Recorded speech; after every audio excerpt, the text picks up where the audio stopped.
और कांग्रेस पार्टी के नेता श्री राहुल गांधी इन दिनों लगातार ओबीसी के मुद्दे को उछाल रहे हैं। इसलिए आवश्यक हो जाता है कि भारतीय जनता पार्टी उनकी बातों पर अपनी टिप्पणी रखे।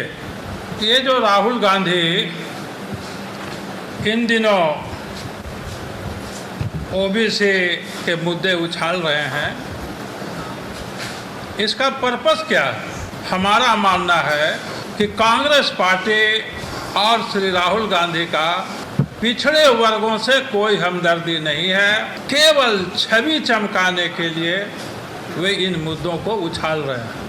ऐसा कहने का आधार है, जब जब कांग्रेस पार्टी को लगता है या उनके नेताओं को लगता है कि जनता में उनकी छवि खराब हो रही है, तो वे ठीक दूसरी दिशा में बढ़ करके अपना वक्तव्य देना प्रारंभ कर देते हैं। गिरगिट की तरह रंग बदलना कांग्रेस पार्टी और कांग्रेस पार्टी के नेताओं की फितरत रही है। पहले भी उदाहरण है, आपको स्मरण होगा कि जब मनमोहन सिंह जी की सरकार थी, जो आरोपी राजनेता थे, जो दोषी राजनेता थे, उनको राजनीति से दूर रखने के लिए एक विधेयक लाया।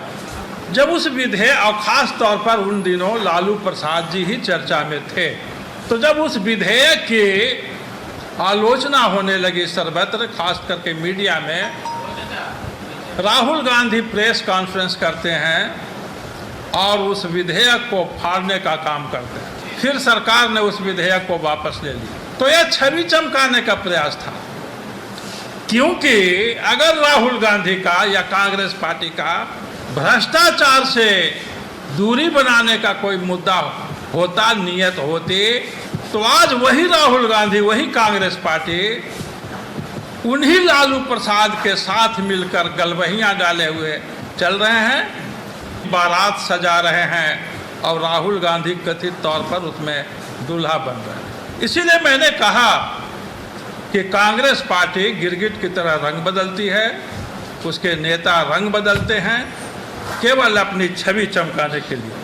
केवल राहुल जी की ही बात नहीं है, स्वर्गीय राजीव गांधी जी भी ऐसा ही काम करते थे। उनके पिताजी, राहुल जी के पिताजी भी। आपको स्मरण होगा कि जब देश में भ्रष्टाचार का वातावरण व्याप्त हो गया, राजीव गांधी ने कहा कि केंद्र से चला हुआ 1 रुपया केवल गरीबों तक 15 पैसा ही पहुंचता। यह छवि चमकाने के लिए कही गई, क्योंकि वही राजीव गांधी बोफोर्स के केस में आरोपी बने। यह भ्रष्टाचार किसकी देन थी? जो भ्रष्टाचार की चर्चा राजीव गांधी ने की, तो उसके पहले कांग्रेस पार्टी की ही सरकार थी।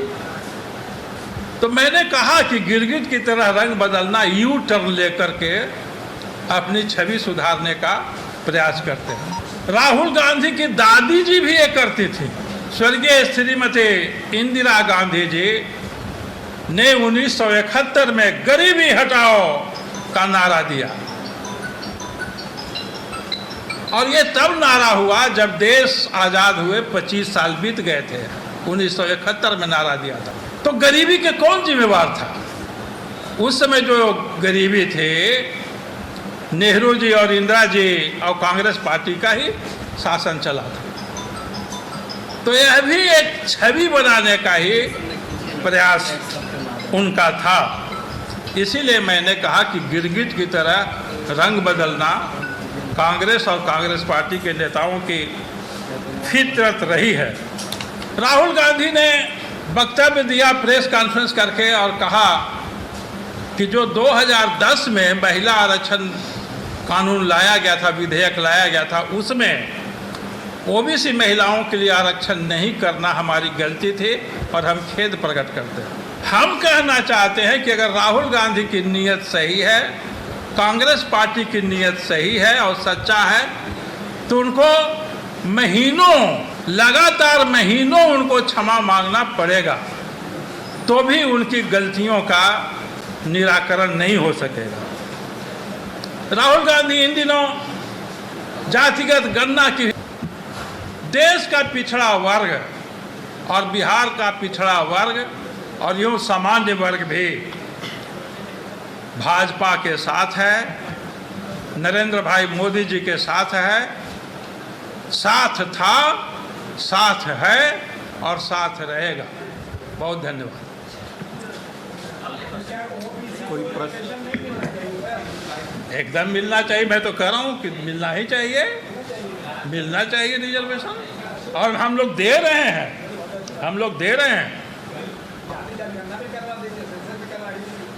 मैंने कहा ना कि SC/CC 2011 में कराया, क्यों नहीं रिपोर्ट जारी किया?